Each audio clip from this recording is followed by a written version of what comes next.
مسلمانوں کے درمیان میں جو 4 فقہیں رائج ہیں اور مسلمانوں کی بڑی اکثریت یعنی 90% جن 4 اسکول آف تھاٹس کا فالو کرتی ہے،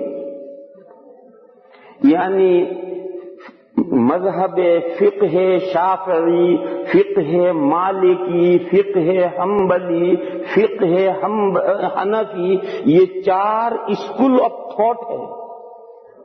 وہ کسی معین آدمی کی رائے نہیں ہے، یہ 4 کسی معین آدمی کی رائے نہیں ہے۔ یہ بھی ایک بڑی غلط فہمی ہے لوگوں میں۔ لوگ یہ سمجھتے ہیں کہ مذہب حنفی یعنی امام ابو حنیفہ علیہ الرحمہ کی اوپینین اور رائے، مذہب شافعی یعنی حضرت محمد ابن ادریس شافعی رحمہ اللہ کی اوپینین اور رائے، مذہب مالکی یعنی امام مالک علیہ الرحمہ کی رائے، مذہب حنبلی یعنی امام احمد ابن حنبل علیہ الرحمہ کی رائے۔ ایسا نہیں ہے، ایسا نہیں ہے۔ جو لوگ ایسا سمجھتے ہیں وہ غلطی پر ہیں اور وہ اس کی حقیقت سے بے خبر ہیں، واقف نہیں ہیں۔ میں آپ حضرات زیادہ تر حنفی ہیں، یہاں جو حضرات تشریف فرمائے ہیں زیادہ تر حنفی ہیں، شافعی اس میں کچھ ہوں گے، مالکی بھی کچھ ہو سکتے ہیں، حنبلی بھی کچھ ہو سکتے ہیں، لیکن یہاں زیادہ تر حضرات جو ہیں حنفی ہیں۔ اس لیے میں آپ ہی حضرات کی مثال دوں کہ ہماری فقہ حنفی کی کوئی کتاب آپ کھول کر دیکھیں تو ان میں 2/3 مسائل ایسے ہیں کہ جس میں امام اعظم کے قول پر فتویٰ ہے، اور 1/3 مسائل ایسے ہیں کہ جس میں امام اعظم کے قول پر فتویٰ نہیں ہے، امام اعظم کا قول موجود ہے اور فتویٰ امام اعظم کے شاگرد امام ابو یوسف علیہ الرحمہ یا امام محمد علیہ الرحمہ کے قول پر ہے۔ ایک تو یہ ہے کہ امام اعظم کا قول ہی نہیں تو اس لیے ان کے شاگردوں کا قول لیا گیا ہو، نہیں، ایسا نہیں ہے۔ مسئلے میں امام اعظم کا قول موجود ہے اور قول موجود ہوتے ہوئے اس قول پر فتویٰ نہیں ہے، ان کے شاگردوں کے قولوں پر فتوے ہیں۔ اور یہ صرف فقہ حنفی میں نہیں، سبھی فقہوں میں ایسی ہے۔ میں ایک موٹی سی مثال دوں،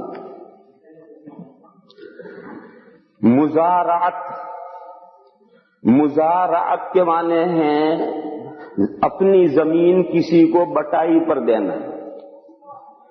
ہم نے اپنی زمین کسی کو دے دی کہ بھئی تم اس میں اناج بو، اور جو اناج پیدا ہوگا اس میں سے آدھا تمہارا آدھا ہمارا، یا 2/3 تمہارا 1/3 ہمارا، یا 3/4 تمہارا 1/4 ہمارا۔ یہ بٹائی مانے ڈیوائیڈ کرنا، تقسیم کرنا۔ بٹائی کے معنی تقسیم کرنا، یعنی جو پیداوار ہوگی اسی کو تقسیم کر کے اتنی تمہاری اتنی ہماری۔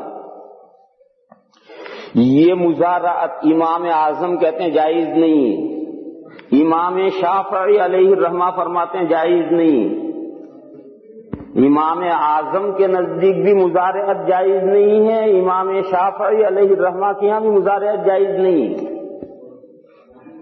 مگر فقہ حنفی میں فتویٰ امام اعظم کے قول پر نہیں ہے، صاحبین کے قول پر ہے، اور صاحبین کے یہاں مزارعت جائز ہے۔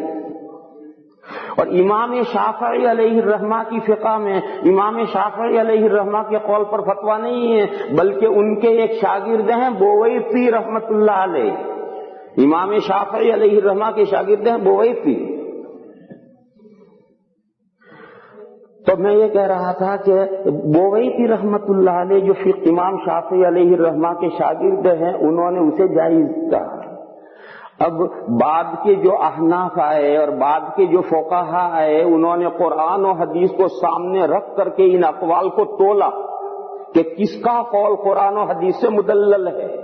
تو فقہ حنفی میں قرآن و حدیث سے زیادہ مؤید اور مبرہن اور مدلل قول امام صاحبین رحمہم اللہ کا نکلا۔ تو حنفی تمام دنیا کے احناف نے اس مسئلے میں امام اعظم کے قول پر فتویٰ نہیں دیا، صاحبین کے قول پر فتویٰ دیا۔ اسی طرح حضرات شوافی جو بعد میں شوافی آئے انہوں نے بھی اس مسئلے پر غور کیا کہ قرآن و حدیث سے کس کا قول زیادہ مبرہن ہے اور مؤید ہے، تو ان کے غور کرنے کے بعد یہ نتیجہ نکلا کہ امام شافعی علیہ الرحمہ کی جو شاگرد بویتی رحمت اللہ علیہ ہیں ان کا قول قرآن و حدیث سے زیادہ مدلل ہے اور زیادہ نزدیک ہے، تو شوافی نے بھی امام شافعی علیہ الرحمہ کے قول پر فتویٰ دیا۔ یہ ایک ایگزامپل ہے، ایک مثال ہے۔ یہ مثال آپ حضرات کے لیے یہ بات سمجھنے کے لیے کافی ہے کہ فقہ حنفی میں امام ابو حنیفہ علیہ الرحمہ ہی کی رائوں اور اقوال پر سارے فقہ کے مسئلوں میں فتوے نہیں، بلکہ فقہ حنفی یہ قرآن و حدیث کے سمجھنے کا ایک انداز ہے اور ایک طریقہ ہے۔ اس کے پرنسپلز ہیں جو اصول فقہ کہلاتے ہیں، اور اس پرنسپل کے سامنے رکھ کر کے قرآن و حدیث کو ایک خاص نہج پر سوچا جاتا ہے، سمجھا جاتا ہے۔ اسی طریقے پر امام شافعی علیہ الرحمہ اور شوافی کی اصول فقہ الگ ہے، ان کے پرنسپلز الگ ہیں۔ مالکی فقہ اور ان کے پرنسپلز الگ ہیں۔ حنبلی فقہ اور ان کے پرنسپلز الگ ہیں۔ لہذا یہ چاروں جو فقہ ہیں یہ اسکول آف تھاٹ ہے، یہ معین آدمی کی رائوں کا فالو نہیں۔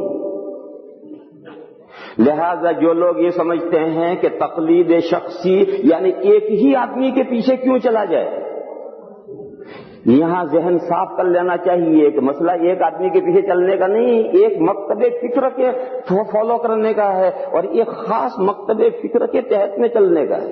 مکتب فکر بہت ہیں، جتنے انسان ہیں اتنے مکتب فکر ہیں۔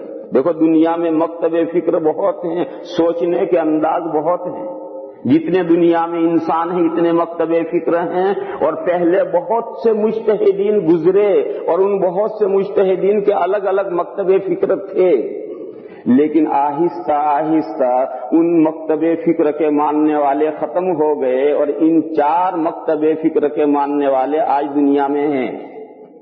تو اس وقت دنیا میں جو زیادہ تعداد ہے وہ ان چار مکاتب فکر کا فالو کرتی ہے۔